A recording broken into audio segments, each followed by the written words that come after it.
In the early hours of May 1st, 2010, a woman dialed 911 and whispered four terrifying words.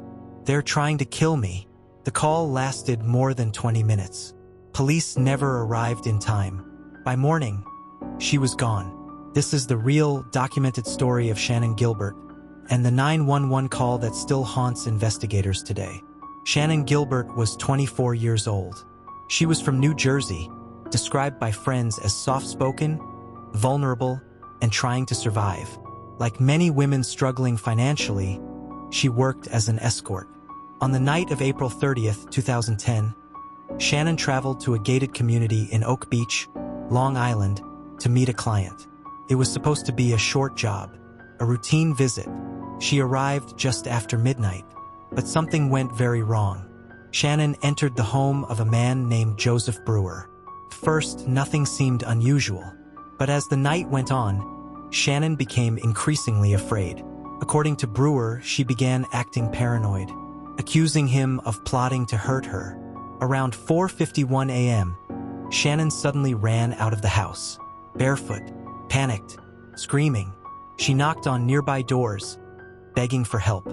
Some neighbors later said they heard a woman crying, but no one opened their door. While running through the dark neighborhood, Shannan dialed 911. The call lasted 23 minutes. During that time, she repeatedly told the dispatcher, "They're trying to kill me." Her voice was frantic, disoriented, terrified. She refused to give her exact location. At one point, she said, "I don't trust you." Police were dispatched, but due to confusion, they were sent to the wrong area. Meanwhile, Shannan ran into the nearby marshland. That was the last confirmed sighting of her alive. When police arrived later that morning, Shannan was gone. Despite the disturbing 911 call, no large-scale search was launched immediately. Days passed, then weeks, then months.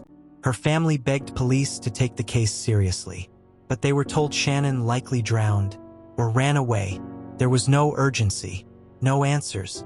7 months later, during a search for Shannan's remains, police made a horrifying discovery. Not one body, but multiple bodies. The remains of several women were found along Gilgo Beach, all believed to be victims of a serial killer.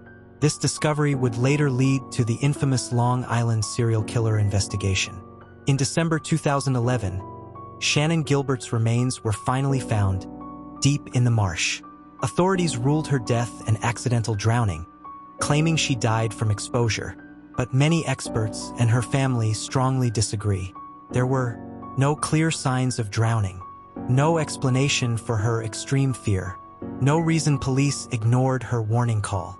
To this day, it's unclear whether Shannan was fleeing an attacker, experiencing a mental health crisis, or escaping something far more dangerous. Why was her 911 call mishandled? Why wasn't her disappearance treated as urgent? And most disturbing of all, if police had arrived sooner, would Shannan Gilbert still be alive today? Her call for help exists. Her fear was real, but justice remains unanswered. Shannan Gilbert didn't vanish without warning. She asked for help, and no one came.